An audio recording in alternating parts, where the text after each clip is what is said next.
Let's tear down this Voge S250GT engine. A lot of fans wanted to see me work on a scooter, so I picked one that's been highly hyped recently. I also had to do some homework beforehand, since they have some key differences compared to manual motorcycles. When the price of this Voge S250GT was first announced, riders everywhere went wild with excitement. The market price for 250 cubic centimeters scooters has officially been driven down. Many netizens said, "You don't have to buy a Voge, but you absolutely have to thank Voge." Alright, the CVT transmission case is open. Let's see what kind of build quality we have inside. This variator fan on the front drive pulley is manufactured by Chongqing in Chongqing. Yes, their company makes clutches as well. Removing the rear-driven pulley assembly. Take a look at the drive belt brand. It's from Gates, USA. This belt is actually the exact same one used in the BMW C400. Well, look at that. With the big brother, BMW right here. Whatever BMW uses, we use. This belt offers great longevity and excellent durability. Otherwise, BMW wouldn't have chosen it, right? As for these roller weights, they are made of polymer materials, specifically engineered for wear resistance and durability. You see, when I tear down manual motorcycle engines, they don't have any of these parts. That's why I had to hit the books and brush up on scooter CVT transmission systems. The oil seals are made of heat-resistant fluororubber. Virtually all major domestic manufacturers nowadays are using fluororubber for their oil seals. Its high-temperature resistance is far superior to standard rubber. Now, we are removing the oil pan. The oil pump of this bike is housed right inside here. The oil pump is also chain-driven. This oil pump chain is made by Choho. I think it's a 25H chain. I forgot to count how many links it has. Let's crack open the cylinder head cover. This is a single overhead cam, SOHC, for valve setup, utilizing roller rocker arms. These roller rocker arms have a low coefficient of friction, which makes the engine run quieter. Here is the decompression valve. A lot of single-cylinder engines have these now.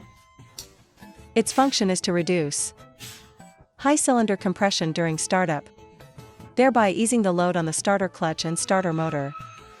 Looking at the design of this cylinder head, does it remind you of anything? It looks exactly like the Piaggio Quasar, right?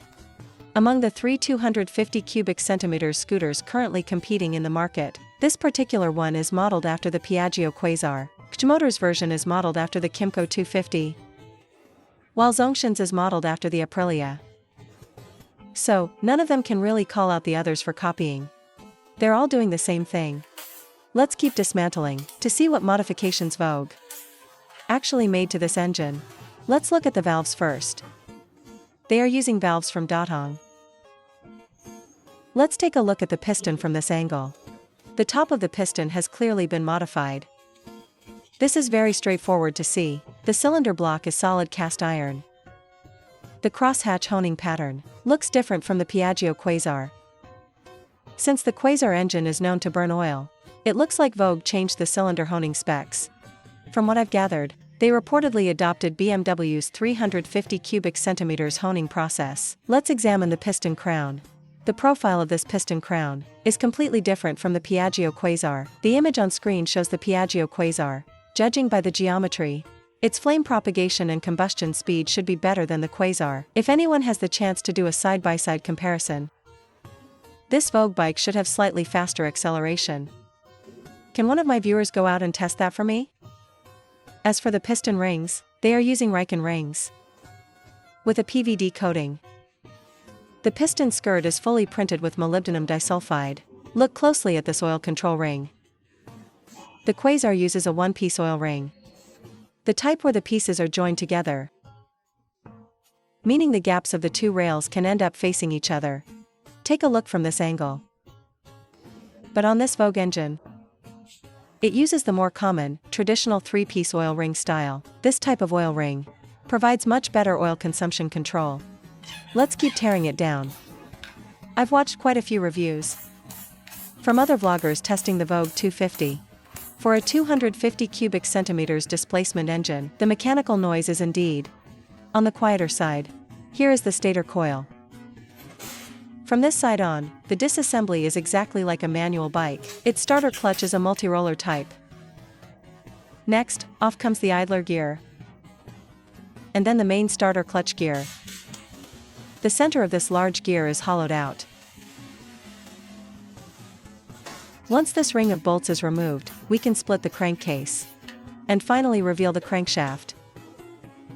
This doesn't use rolling element crankshaft bearings, it uses journal bearing inserts.